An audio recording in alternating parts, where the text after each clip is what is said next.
Imagine this: someone you love steps out of the house, saying they'll be back in 5 minutes, but they never return. A family goes to sleep in their home, and by morning, the house is completely empty. Dinner still on the table, lights still glowing, but not a single trace of life inside. No screams, no struggle, nothing. Just gone. Across America, people have vanished in ways so chilling, so unexplainable that even decades later, the truth remains buried in darkness. Tonight, we dive into the creepiest cases of people disappearing, true unsolved mysteries that will leave you questioning if anyone is ever truly safe. Because sometimes the scariest horror stories are the ones that are real.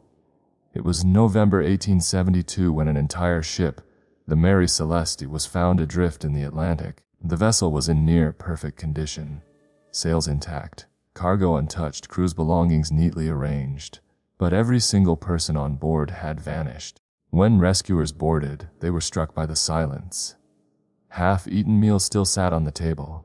Personal journals lay open, ink fresh as though the crew had just stepped away. There were no signs of struggle. No storms had been reported strong enough to force an abandonment. The lifeboat was missing, yet there was no reason for anyone to leave the ship. The ocean around her was calm that day. Too calm. Sailors whispered of something unnatural, that the crew hadn't fled but had been taken. Some said pirates. Others suggested mutiny. But none of those theories could explain why every single person had disappeared, leaving behind a ship that should have been impossible to abandon. The Mary Celeste became one of history's most haunting mysteries, a ghost ship forever cursed by the silence of those who once walked her decks. Even now, over a century later, no one truly knows what happened that night. It remains a chilling reminder that sometimes people don't just vanish on land, they vanish at sea. In February of 1959, 9 experienced hikers set off on a trek across the icy slopes of Russia's Ural Mountains. They were young, skilled, and prepared for the brutal winter ahead, but they never came back. Weeks later, search teams discovered their tent, ripped open from the inside. The hikers' belongings, boots, coats, food, were still neatly packed. Yet the group had fled into the snow barefoot, and in temperatures dropping below -30, rescuers followed the footprints down the mountain. Some hikers were found huddled near a fire, frozen solid. Others were discovered farther away, half buried in the snow, but the bodies told a darker story. One had a fractured skull, as if struck by impossible force. 2 had their chests crushed, ribs shattered, yet with no external wounds. Another was missing her eyes. One was missing her tongue. There were no signs of struggle, no evidence of outsiders, just silence and the lingering terror of what forced 9 young people to tear through their tent and run into certain death. Some blamed an avalanche, others claimed secret military experiments, and many still whisper the word aliens. To this day, the Dyatlov Pass incident remains one of the most terrifying unsolved disappearances in history. A night when something in the darkness sent 9 hikers fleeing, never to return. In the summer of 1957, a family picnic at Devil's Den State Park in Arkansas turned into a nightmare. 3-year-old Paul Jepson was playing just a few feet away from his mother. She glanced away for less than a minute. When she looked, gone. No sound, no scream, just gone. His parents searched frantically, calling his name until their voices cracked. Other families at the park joined in. By nightfall, hundreds of volunteers combed through the woods with flashlights. Bloodhounds were brought in, and here's where it gets strange. The dogs picked up Paul's scent. They followed it across a meadow and then stopped, dead, at the edge of a large boulder. The scent trail didn't continue. It didn't fade. It simply ended. It was as if Paul had vanished into thin air. Some say he may have been taken by a wild animal. Others whisper about a local legend, that Devil's Den sits on cursed land, a place where people step through cracks between worlds. Paul was never found. No clothing, no remains, no answers. To this day, his disappearance is an open wound for his family and a chilling reminder that sometimes people don't just get lost. Sometimes the earth swallows them whole. In 2013, a young college student named Bryce Laspisa left his apartment in California to drive home to his parents. It should have been a simple trip, just a few hours on the highway, but something was wrong. On the way, Bryce began calling his parents, his voice shaky and strange. He told them, "I have something important to tell you, but I can't right now." His parents begged him to come home. He promised he would. Surveillance cameras later captured Bryce's car driving toward his hometown. Then it stopped near a remote area by a massive reservoir.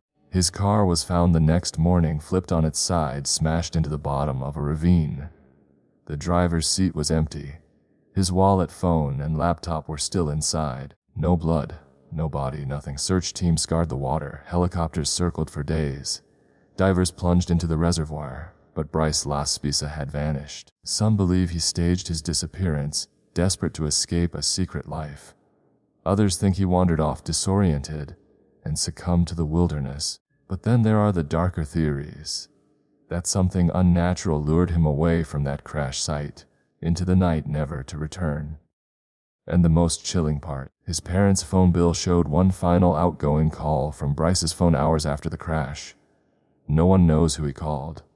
No one knows why. And no one ever heard from him again. In the 1800s, a small village in Vermont whispered about a place called the Bennington Triangle, a region of wilderness where people simply vanished. The most chilling case came in 1946. An 18-year-old college student named Paula Weldon told her roommate she was going for a hike on the long trail. It was a crisp December afternoon. She was seen walking toward the trailhead, wearing nothing but a red jacket. Witnesses later confirmed seeing her along the path, smiling, waving, vanishing deeper into the trees. She never came out. When she didn't return home, the search began. Hundreds of volunteers flooded the woods. Police, bloodhounds, even the FBI scoured the hills. But no footprints were found, no scent trails. It was as though the forest itself swallowed her whole. Some hikers later claimed they saw a figure in red wandering the woods at twilight. Too far away to follow, too quick to catch. But every time searchers reached the spot, nothing. The strangest detail: Paula's case wasn't the first or the last. Over the next 5 years, at least 4 more people disappeared inside the Bennington Triangle, all under eerily similar conditions. Each one walked into the wilderness and was never seen again. Theories swirl even today. Some blame a serial killer. Others whisper about portals, strange energy, or something ancient that dwells in those woods. But the truth is this: no clothing, no evidence, just people who vanish into the mist, leaving behind nothing but questions. And Paula, the girl in the red jacket, some locals say on the coldest nights, you can still glimpse her figure on the trail, walking deeper and deeper into the dark forest, forever lost. Imagine an entire town vanishing overnight, no signs of struggle. No blood, no bodies, just silence. That's what happened in the late 1930s, when a Canadian fur trapper named Joe LaBalle stumbled upon a small Inuit settlement on the shores of Lake Anjikuni. He'd visited before. He knew the people, the dogs, the sound of life that always echoed from the cluster of igloos. But this time everything was wrong. The camp was empty, not just quiet, abandoned. Cooking pots sat over fires burned down to ash. Half-sewn clothes were left with needles still stuck in the fabric. Food stores were untouched, rifles stacked neatly by the walls. Even the sled dogs, usually loyal protectors, were found frozen and starved, tied up as if waiting for their masters to return. But the people, dozens of men, women, and children gone. LaBelle searched every igloo, not a single clue, no tracks leading away, no signs of panic. It was as if the villagers had simply stepped outside and dissolved into thin air. When news spread, the Royal Canadian Mounted Police launched an investigation. They expected foul play. Instead, they found something stranger. At the edge of the village, graves that had once been sealed with heavy stones now stood open, and the bodies inside were missing. The Mounties were baffled. How could an entire community disappear without a trace? Theories exploded. Some said disease, others claimed a mass migration. But then came the stories from hunters in the region. They spoke of strange lights dancing in the sky above Lake Anjikuni on the very night the villagers vanished. Lights too bright, too silent, too otherworldly. To this day, not a single bone, not a scrap of clothing, not a shred of proof has surfaced. The Anjikuni people simply erased from existence. And perhaps the most haunting thought is this: if an entire village can vanish without explanation, What chance does one person have when the darkness decides to take them? Some disappearances are strange. Some are chilling. But then there are cases so impossible, so terrifying that they feel less like mysteries and more like warnings. And few are darker than the case of Brian Schaffer. It was April 1st, 2006, Columbus, Ohio. Brian, a 27-year-old medical student, went out with friends to celebrate spring break. They laughed, drank, and ended up at a bar called the Ugly Tuna Saloon. Security cameras caught Brian chatting with friends on the escalator, then stepping back inside. And after that, he was never seen again. Not by his friends, not by his family, not by the dozens of cameras covering the entrances and exits. He walked into a crowded bar, and it was as if he simply dissolved into thin air. Police reviewed the footage again and again. No sign of him leaving. Every stairwell, every hallway, every emergency exit checked. Brian never appeared on camera again. Friends were cleared. Strangers were questioned. But not a single trace of Brian was ever found. No credit card use, no phone activity, nothing. His disappearance was called impossible, because in theory it was. The bar had one entrance, one exit. If Brian had walked out, the cameras would have caught him, but they didn't. And yet he wasn't inside either. Some believe Brian planned his own disappearance, slipped into a hidden area of the bar, vanished into the city, and started over. Others believe something darker happened, that he was lured somewhere out of frame, that someone in that bar made sure he never walked out.